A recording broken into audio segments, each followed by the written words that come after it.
Hello friends, स्वागत है आप सबका वास्तु गंगा की गार्डन डायरी में। तो दोस्तों, आज का जो ये वीडियो है वो है हिबिस्कस के बारे में। मैंने जैसे कि पहले वीडियो में आपको बताया था कि मैंने हिबिस्कस के कुछ न्यू प्लांट्स लिए हैं और मुझे उसकी रिपोर्टिंग करनी है। तो आज उसकी रिपोर्टिंग का ही वीडियो मैं आपके साथ शेयर करूँगी। और ये जो सामने आप देख रहे हैं ये मेरा देसी गुड़हल का पौधा है, जिसमें अभी तो सामने ही आपको दिख जा रहा है कम से कम 6-7 फूल लगे हुए हैं। और इसमें से बाकी सारे फूल मम्मी ने तोड़ लिया है, लेकिन फिर भी इसमें बहुत सारे फूल लगे हुए हैं और ये बहुत अच्छी फ्लावरिंग करता है। तो क्या है इसकी फ्लावरिंग का राज, वो मैं आपसे ज़रूर शेयर करूँगी। जैसे आपको पता है कि गुड़हल का बहुत सारा औषधीय गुण भी होता है। अगर हेयर फॉल की समस्या है तो उसमें गुड़हल से बना हुआ ऑयल लगाने से काफ़ी अच्छा रिज़ल्ट मिलता है। तो देखिए, यही है वो पौधा जिसकी मुझे रिपोर्टिंग करनी है। मोरपंखी को इग्नोर कीजिए, ये जो गुड़हल आप देख रहे हैं इसी की रिपोर्टिंग आज मुझे करनी है, जो कि ऑरेंज कलर और येलो कलर दो शेड में मैंने लिया है। दोनों हाइब्रिड पौधा है, काफ़ी हेल्दी पौधा है। तो आज इसकी रिपोर्टिंग कैसे करनी है, कैसे मिट्टी बनानी है और कैसा सनलाइट इसे चाहिए, क्या फर्टिलाइज़र देना है, इन सब चीज़ों के बारे में मैं आपसे डिटेल्स में बात करूँगी। तो दोस्तों, ये जो पौधा आप देख रहे हैं ये ग्राफ्टेड है। और जनरली जो हमारा देसी गुड़हल होता है ना, वो कटिंग से लग जाता है, लेकिन ये थोड़ा सा परेशान करता है। तो अच्छा रहेगा कि आप इसे नर्सरी से ला कर के लगा सकते हैं। और ये बस मुझे 100 रुपीज़ में एक पौधा मिल गया था, तो काफ़ी मुझे रिजनेबल प्राइस लगा। अब बात कर लेते हैं कि इसे कैसे कहाँ रखना है। उसके बाद लास्ट में मैं आपको इसकी मिट्टी बताऊंगी। तो ये एक फुल सनलाइट वाला पौधा है, जिसे पूरे दिन की सनलाइट चाहिए। तो जहाँ आपके गार्डन में सबसे अच्छी धूप आती है आप इसे वहाँ रखिएगा। यानी कि कम से कम अगर इसे 5 से 6 घंटे की धूप मिलती है तो काफ़ी अच्छा रहता है। ये एक ऐसा पौधा है जो कि बहुत ज़्यादा सनलाइट में भी चल जाता है, ख़राब नहीं होता है। तो ये हो गई सनलाइट की बात। अब जान लेते हैं कि इसे पानी कितना दें।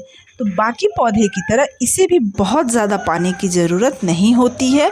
यानी कि आपको इसकी मिट्टी ऐसी बनानी है कि इसमें पानी डालिए और वो निकल जाए। यानी कि पानी इसके पॉट में जमा नहीं रहना चाहिए। हाँ, लेकिन बिल्कुल ड्राई भी इसे नहीं करना है। इसकी मिट्टी में थोड़ा सा मॉइस्चर मेंटेन रखना है। तो उसके लिए जब आप इसकी रिपोर्टिंग करें ना, तो कोकोपीट या राइस हस्क यूज़ कीजिए, वो काफ़ी अच्छा रिज़ल्ट देता है। इसके पॉट की बात करें तो कम से कम आप इसे 10 से 12 इंच का पॉट ज़रूर दीजिएगा। और ये पौधा बहुत जल्दी ग्रो करता है। तो अगर आप 10 से 12 इंच का पॉट दे देते हैं ना, तो कम से कम आप 1.5 साल के लिए निश्चिंत हो जाएंगे। फिर उसके बाद आपको इसे एक साइज़ और बड़ा पॉट देना होगा। तो इसका पॉट आपको चेंज करते रहना पड़ेगा। या फिर आप इसकी अगर प्रूनिंग कर देते हैं, रूट प्रूनिंग कर देते हैं और पौधे की हार्ड प्रूनिंग, सॉफ्ट प्रूनिंग करते रहते हैं, तब शायद इस चीज़ से आप बच सकते हैं। देखिए, यहाँ आपको 2 पौधे दिख रहे हैं गुड़हल के, और दोनों में कितना डिफरेंस है। एक की जो पत्तियाँ हैं, इसकी पत्तियाँ देखिए डार्क ग्रीन कलर की हैं और छोटे साइज़ की हैं, और दूसरी थोड़ा सा लाइट शेड में है और इसकी पत्तियाँ थोड़ी बड़ी हैं। तो चलिए अब आगे देखते हैं कि इसकी रिपोर्टिंग के समय इसकी मिट्टी कैसे बनानी है और इसमें फर्टिलाइज़र कौन सा देना है। तो मिट्टी के लिए ये मैंने मेरे गार्डन की ये मिट्टी नहीं है, अलग से मैंने मिट्टी मंगाई है क्योंकि मिट्टी ख़त्म हो गई थी। और एक पार्ट मिट्टी डालने के बाद मैंने एक पार्ट इसमें सैंड डाला है, क्योंकि मिट्टी की जो क्वालिटी है ना, वो थोड़ी सी क्ले टाइप की है, बहुत ज़्यादा नहीं है पर थोड़ा है। तो उसमें सैंड मिलाना बहुत ज़रूरी है, वरना पौधे की जो रूट है वो ग्रोथ नहीं करेगी और उसका रूट रॉट हो जाएगा। उसके बाद एक पार्ट मैंने यहाँ राइस हस्क लिया है। अगर आपके पास कोकोपीट हो तो आप वो भी ले सकते हैं, लेकिन मैं राइस हस्क ज़्यादा प्रेफर करती हूँ, क्योंकि एक तो ये डिकम्पोज हो जाता है, फर्टिलाइज़र बन जाता है, और दूसरा कि ये बहुत ईजी मिल जाता है मुझे। और एक पार्ट ये है काउडंग कंपोस्ट। मैं सारे अपने प्लांट्स में यही यूज़ करती हूँ, काऊ डंग, जो कि अच्छे से डिकम्पोज़ हो, वरना पौधा जल भी जाएगा। तो जो भी फर्टिलाइज़र लीजिए वो अच्छे से डिकम्पोज़ होना चाहिए। और उसकी पहचान ये है कि जो कंपोस्ट है वो आपका वो बिल्कुल मिट्टी की तरह ही दिखेगा, बिल्कुल भुरभुरी रहेगी। एक मुट्ठी इसमें मैंने नीम खली ली है, ताकि अगर मिट्टी में किसी तरीके की प्रॉब्लम हो या फिर चींटियाँ वगैरह भी लग जाती हैं, तो नीम खली तीखा होता है, तो इससे चींटियों का अटैक पौधों पे नहीं होगा। और उसके बाद मिट्टी के में किसी तरीके का फंगस हो या फिर किसी तरीके की प्रॉब्लम हो, तो उसके लिए यहाँ पर मैं थोड़ा सा फंगिसाइड भी यूज़ करूँगी। अगर आपके पास फंगिसाइड ना हो तो आप हल्दी पाउडर भी यूज़ कर सकते हैं। हालांकि वो टेम्पररी होता है, कुछ देर के लिए अच्छा होता है। और यहाँ मैं साथ में बोन मिल फर्टिलाइज़र भी यूज़ कर रही हूँ। बोन मिल कितना अच्छा होता है पौधे के लिए और क्या इसकी खासियत होती है, इससे रिलेटेड ऑलरेडी वीडियो है मेरे चैनल पे, तो आप वहाँ से देख सकते हैं।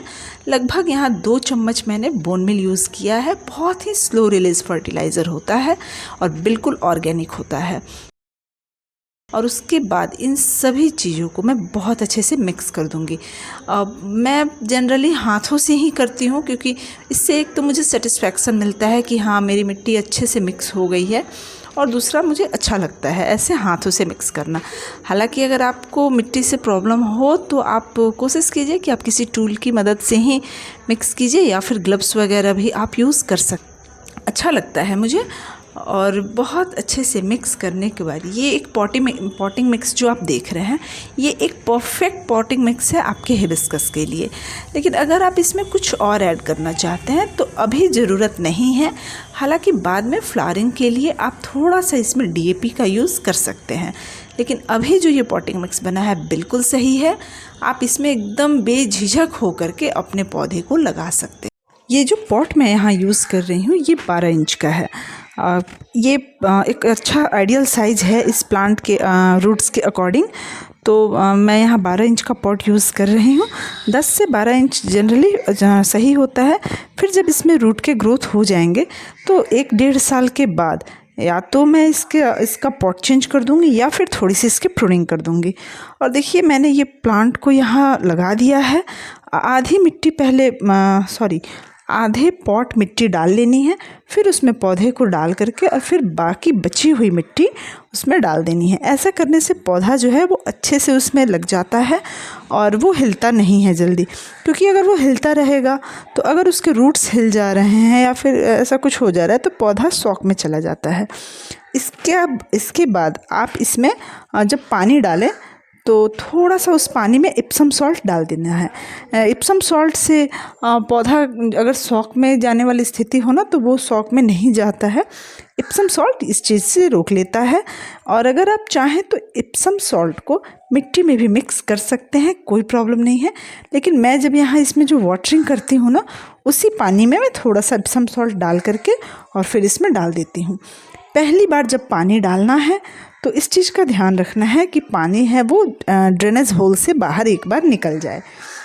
और उसके बाद उसे ठंडी जगह पे जहाँ धूप इसे डायरेक्ट ना लगे, कम से कम 3 से 4 दिन के लिए मैं इसे रख दूँगी।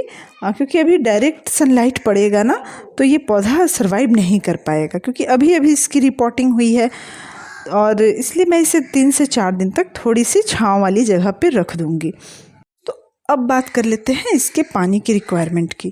तो जैसा कि मैंने पहले ही आपको बताया है कि बहुत ज़्यादा पानी नहीं चाहिए, लेकिन इसे मतलब एक क्या कह लूँ, बैलेंस अमाउंट में पानी की ज़रूरत होती है।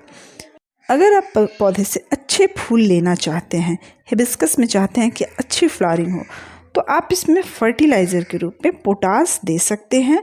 अगर पोटास ना हो या फिर आप ऑर्गेनिक कुछ यूज़ करना चाहते हैं तो जो वुडेस होता है ना, राख जो होती है हमारे घर की राख, उसका यूज़ करना है। लेकिन उसे भी देखना है कि वो राख लकड़ी की या फिर उपले की होनी चाहिए, और कोयले से बनी राख यूज़ नहीं करना है। तो दोस्तों ये थे हिबिस्कस के रीपॉटिंग से रिलेटेड कुछ इंपॉर्टेंट पॉइंट्स। उम्मीद करती हूँ कि आपको ये वीडियो अच्छा लगा होगा। अच्छा लगा है तो लाइक कीजिएगा, शेयर कीजिएगा और चैनल को सब्सक्राइब कीजिएगा। Happy gardening.